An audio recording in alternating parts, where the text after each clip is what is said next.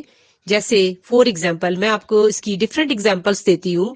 جیسے کہ ایک احسان ہے، ایک بیج جو سیڈ ہے اس کو کس طرح وہ پہلے اس کو زمین کے اندر ڈالتا ہے، پھر زمین کے اندر ڈال کر پھر اس کی وہ کس طرح لک آفٹر کرتا ہے، دیکھ بھال کرتا ہے، پھر بیج ایک پودے کی شکل میں نکلتا ہے اور ایک دم سے درخت نہیں ملتا، ایک دم سے درخت نہیں بن جاتا. دن رات صبح شام وہ محنت کرتا ہے، اس میں پانی پراپر دیتا ہے اور دھوپ اور چھاؤں کا خیال کرتا ہے. اس کی پراپر لک آفٹر سے ہی وہ پودا ایک درخت کی صورت بنتا ہے. اسی طرح کسان، آپ کو پتا ہے فصلیں، جو مختلف فصلیں اناج جو ہم کھاتے ہیں، یہ کسان کی محنت ہے. سخت دھوپ، سخت محنت، اس کے بعد وہ فصل تیار ہوتی ہے تو پھر کسان کو محنت کا پھل ملتا ہے. انڈرسٹینڈ؟ اسی طرح ہم ایک اسٹوڈنٹ کی اگزامپل لے لیتے ہیں.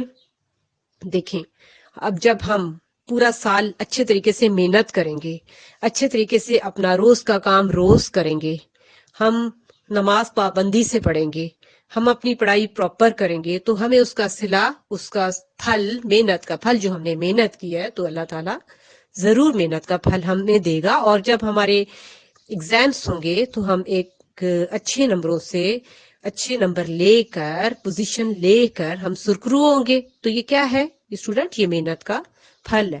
اسی طرح آپ آفس ورک دیکھ لیں، اس طرح ہم فیکٹریوں کے کام پہ نظر ڈالیں، اس طرح ہم کاریگرز کو دیکھ لیں، اس طرح ڈفرنٹ یعنی کہ کوئی کام بھی محنت کی بدولت ناممکن ہے. محنت کا پھل ضرور ملتا ہے، لیکن اس صورت میں ملتا ہے جب ہم اس کو پراپر محنت کرتے ہیں، پراپر اس کام کو بہت اچھے طریقے سے انجام دیتے ہیں، تو پھر ہمیں اس محنت کا پھل ضرور ملتا ہے. تو اسٹوڈنٹ، یہ جو کہانی ہے یہ آپ نے لکھنی ہے اردو بی کی کاپی میں، ساتھ ساتھ آپ نے یہ سارا کام یاد کرنا ہے اچھے طریقے سے. اور اس کہانی، اگر آپ کو اس ٹاپک سے ریلیٹڈ کوئی اور کہانی بھی آتی ہے تو آپ اچھے طریقے سے اس کو لکھ سکتے ہیں. اور نتیجہ اس کا یہی ہے کہ محنت کرنے والوں کو ان کی محنت کا پھل ضرور ملتا ہے. Okay student, you understand?